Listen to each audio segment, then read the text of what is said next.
covenants and agreements with people who are their enemies simply to accomplish their own wicked devices.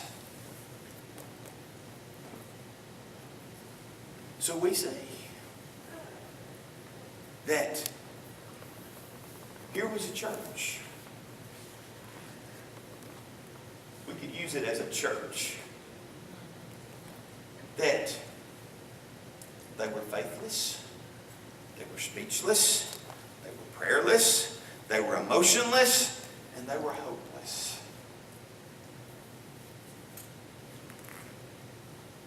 And that describes probably this man with a withered hand. He was probably faithless because he didn't know where else to go. He didn't know what else to do. I'm just stuck with a withered hand. He was speechless. He didn't know what to say. People just stare at him when he walked down the street or when he sat in the synagogue. People just stared at him because he had that withered hand. He was prayerless. Perhaps he had prayed for years for God to do something, and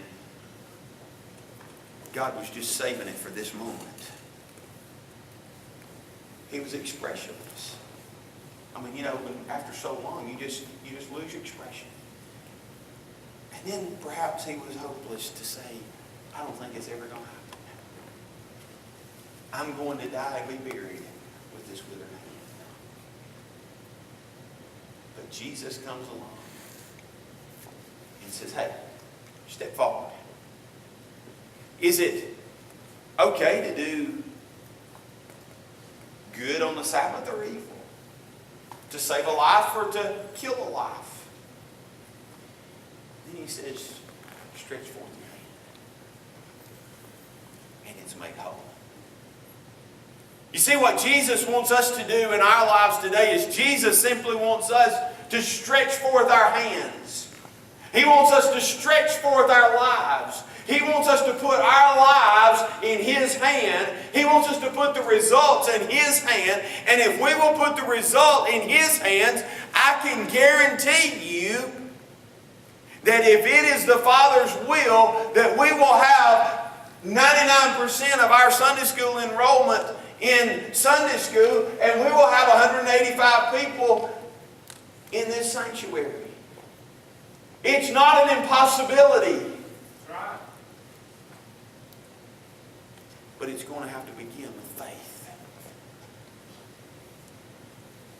1 John chapter 2 verse 3 says this. Says, now by this we know that we know Him if we keep His commandments. One writer said, he said, I love options. He says, options give me the chance to make choices. Options require research. Options require investigation. Options make me think.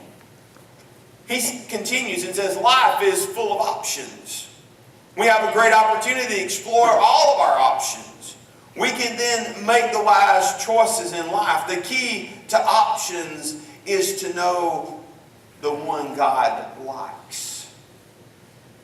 The believer is blessed with many options in life. We can choose our friends, our job, our church, our mates. Many doors are open to our blessed lives. God is blessed when we make the right choices from our options. We must seek His will in all things. There is, however, one category of the Christian life that has no option, and that is the area of obedience. We're not granted the option of disobedience. The Lordship of Christ demands a yielded life, a life characterized by our continual obedience. God is honored and glorified by and through our yielded lives. Now this is where it's going to become uncomfortable. Is your life characterized by disobedience? Do you have the heart attitude of getting by with what you can? Have you opted for a life of rebellion? God is eager for you to repent. He is waiting patiently for your surrender. He knows the options you face. He knows the temptation to rebel. And He is willing to cleanse your sin of disobedience. He is ready to restore your life to good options. Don't live in the wrong choices. Life is too short to live in any other option than God's will.